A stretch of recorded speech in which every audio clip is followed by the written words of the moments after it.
Good morning, everyone. I am Eliza Joy Espatosa. I'm going to continue the topic of painting.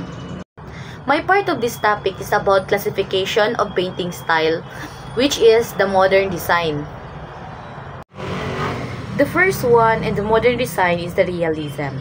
It is a style of painting practiced before the invention of the camera, where artists depicted landscape and human with as much attention to detail to precious as possible.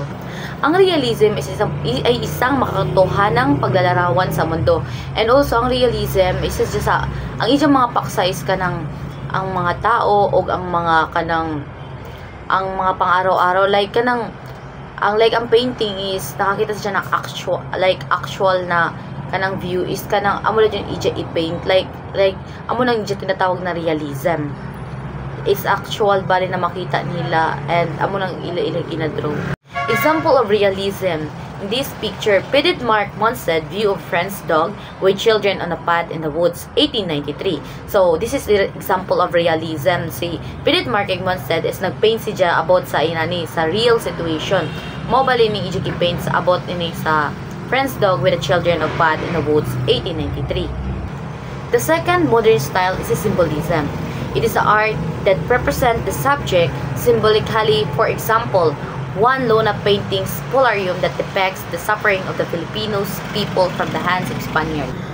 Ang symbolism ay isang uri ng painting na hindi lamang naglalarawan ng mga bagay ayon sa totoong itsura nito. Sa halip ay ang mga painting or artist is gumagamit sila ng mga symbolize na katulad ng bagay, kulay o anyo upang kanang ginaano nila ini kay para makita nila ang ilang mga kanang expression or idea or may emotion like.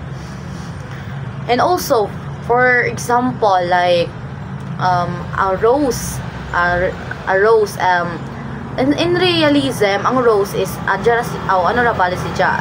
picture daw wala siya ka ano in realism. Pero pag sa symbolism, ang rose is nakahatag siya ng di ba, once tagaan kita rose, example like your boyfriend give you a flower, for example, di ba, ang rose pag lagana dyan tag rose mag-symbolize na sa ato ng love and also pagmamahal. Also ang flower and also other flower amo na kanay pat dyan inana gani amo na example sa symbolism.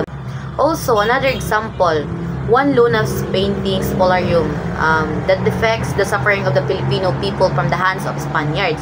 So amo na example sa sa symbolism ang tag painting ni Juan Luna. So ang ija diri nag-symbolize siya is kanang sa ija is kanang tong abot tong nagsuffer ang mga Pilipino sa mga Spaniards.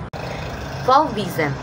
It refers to art that use brilliant primary colors or color illuminating on subject like picture to emphasize comfort, joy, and leisure. So, ang Fauvism is ang mga painter or artist is nagamit sila ng mga primary color.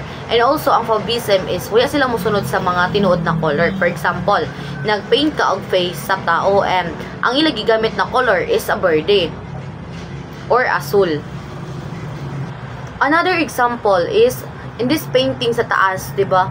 Is nakita niyo is nagamit sila ng mga primary color ng mga pag-aabali and that's an example of Fauvism. Thank you everyone for listening. That's all of my topic and the continuation of my topic will be discussed on next reporter, Miss Riam Bonanza.